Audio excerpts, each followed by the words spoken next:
Year 70 IPS becoming the youngest IPS of Gujarat at such a early age, and then people come to you and बोलते हैं आप बहुत नसीबदार है, you are very lucky. I tell them in reverse, luck favors the brave. कोई अपना luck साथ में लेके नहीं आता, वो बनाना पड़ता है.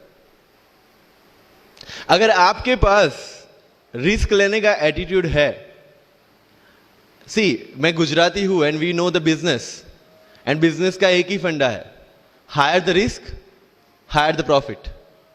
सो अगर 8:30 को आपका एक्सीडेंट होता है और 9 o'clock आप मेंस की एग्जाम देने जा सकते हैं, इंटरव्यू से पहले 1 महीने तक आप हॉस्पिटलाइज्ड है और उससे 1 वीक पहले आप दिल्ली जाके उसकी प्रिपरेशन कर सकते हैं, तो luck has to come with you. उसको आना पड़ेगा और आपको आईपीएस बनाना पड़ेगा. लोग बोलते हैं कि एक्सीडेंट के बाद आप जाके आए एंड ऑल, तो द सिंपल था कि मैं एग्जाम के लिए निकला, मेंस मेरा था, सुबह GS3 का पेपर था. 8:30 को मेरा स्कूटी स्लिप हो गया, मेरा लिगामेंट इंजरी हो गया, लेफ्ट हैंड में इंजरी था, सीट से ब्लीडिंग हो रहा था. लेकिन मेरे पास 2 ऑप्शन थे. मैं खड़ा हुआ, मैंने देखा okay my right hand is safe, and I decided I will go to the exam hall and write the exam. मेरे पास 2 ही ऑप्शन थे. या तो मैं वहां से उठ के रोने लगूं, यार मेरे साथ ही ऐसा क्यों हुआ, मेरा एक्सीडेंट हो गया, मेरा मेंस खराब हो गया, और हॉस्पिटल जाओ. या दूसरा ऑप्शन था कि मैं देखूं कि मैं 3 घंटे और सर्वाइव कर सकता हूं. हाँ कर सकता हूं. मैं मेंस के लिए एग्जाम हॉल में गया.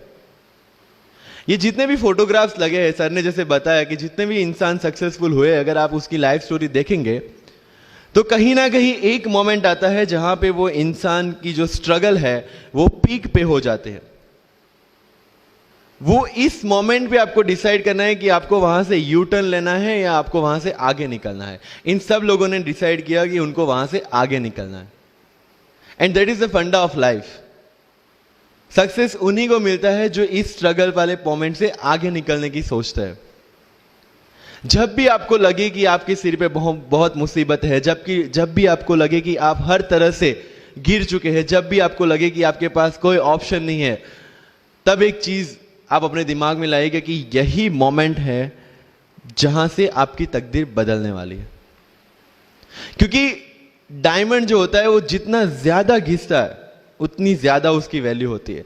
सोना जो होता है वो जितना ज्यादा तपता है उतनी उसकी वैल्यू होती है. अगर आप जिंदगी में तप रहे हैं, अगर आप जिंदगी में घिस रहे हैं, अगर आपको लग रहा है कि आप हर तरह से मुसीबतों में गिरे हुए हैं, तभी आपकी जो वैल्यू है वो बढ़ने वाली है.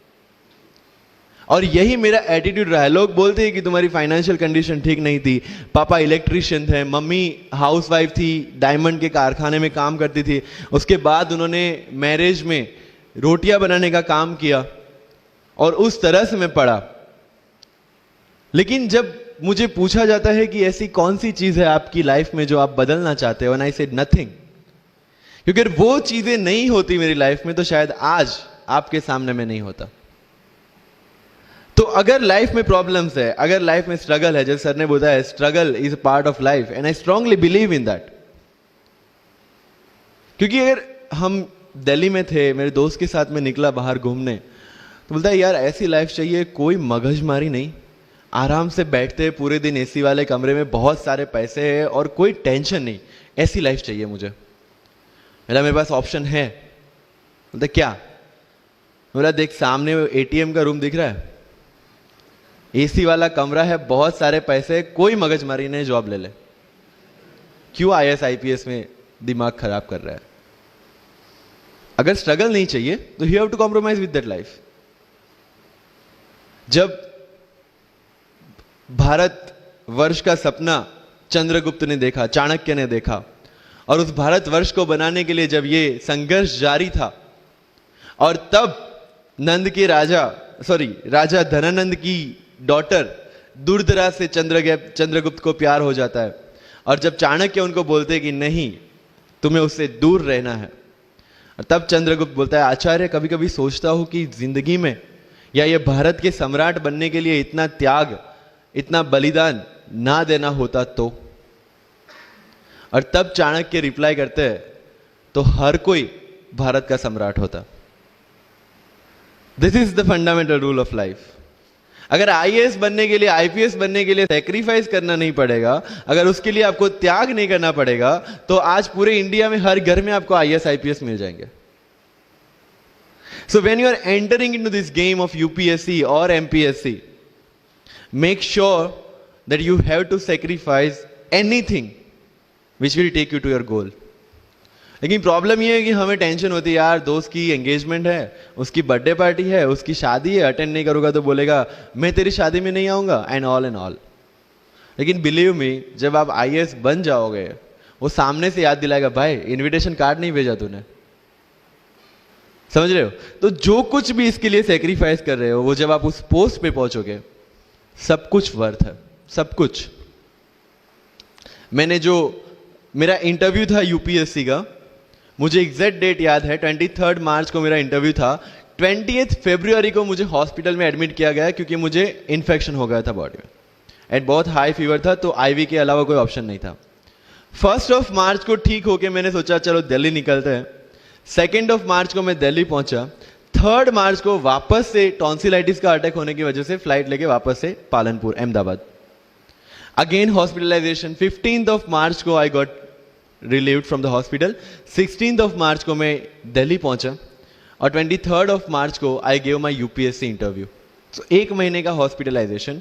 उसके बाद जब दिमाग में ये था कि मेरे साथ जो लोग इंटरव्यू दे रहे हैं वो 1 महीने से प्रिपरेशन कर रहे हैं, एंड 1 महीने से मैं हॉस्पिटल में था, again I thought this is the moment to prove yourself. I went to the interview और पूरे इंडिया में 2nd highest marks in interview.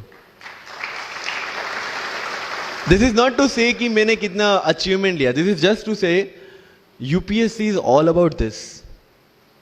मैंने कोई प्रिपरेशन नहीं की थी यूपीएससी के लिए, इंटरव्यू के लिए, but again I scored good marks in interview, because UPSC सिर्फ आपका नॉलेज चेक नहीं करता। Make it very clear in your mind. जैसे सर ने बोला, it's a game of wisdom. आपको पहले ऑफिसर बनना पड़ेगा यहां से। यूपीएससी का काम तो सिर्फ थप्पा लगाना है कि हाँ ये ऑफिसर बन गया। जितने भी आईएएस आईपीएस ऑफिसर्स को आप मिलोगे, you will realise this thing कि ऑफिसर वाली क्वालिटीज इसमें पहले से है। आप जब प्रिपरेशन स्टार्ट करते हैं तभी से समझ लीजिए कि आपकी आईएएस और आईपीएस की ट्रेनिंग भी स्टार्ट हो गई। बिकॉज जो क्वालिटीज आपको चाहिए as an officer, as an IAS, as an IPS, क्या क्वालिटीज चाहिए? फर्स्ट ऑफ ऑल कॉन्फिडेंस, कि जब आप उस सीट पे बैठते हैं, आपके सामने कोई भी क्वेश्चन आएगा, you will be able to handle the issue. ये कॉन्फिडेंस लेके आपको उस सीट पे बैठना है। यही कॉन्फिडेंस चाहिए when you start the preparation. Decision making, अगर हर एक टॉपिक पे आप हर एक कोई को पूछने जाते हैं, भाई इसमें कौन सी बुक पढूं, इसमें क्या पढूं, इसमें क्या करूं, then you are not suitable for this exam. लोग बोलते हैं कि 1 साल में प्रिपरेशन, जैसे मैंने जून 2016 में मैं दिल्ली गया और जून 2017 में मैं अपियर हुआ and I clear UPSC and GPSC. People से कि सर 1 साल की मेहनत में आपने एग्जाम क्लियर कर दिया। यस, टेबल और चेयर पे बैठ के करने वाली मेहनत 1 साल की थी, लेकिन उसके पीछे की मेंटल प्रिपरेशन कितनी पुरानी थी। जब मैं प्राइमरी स्कूल में था तब सोचा था कि आईएएस बनना है, और तब से मेरी जो जर्नी है, तब से मेरा जो टेम्परामेंट है, तब से मेरा जो एटीट्यूड है, वो इसी डायरेक्शन में था। जब कॉलेज में था तब मैंने एनजीओ स्टार्ट किया, 3 एनजीओ से मैं जुड़ा था। जब लोग सोशल मीडिया, व्हाट्सएप और फेसबुक पे बिजी थे, मैं वहां स्लम में जाके बच्चों को पढ़ा रहा था। क्यों? क्योंकि मुझे पता था कि फ्यूचर में यही काम करना है, क्यों ना अभी से उसकी ट्रेनिंग ले लो।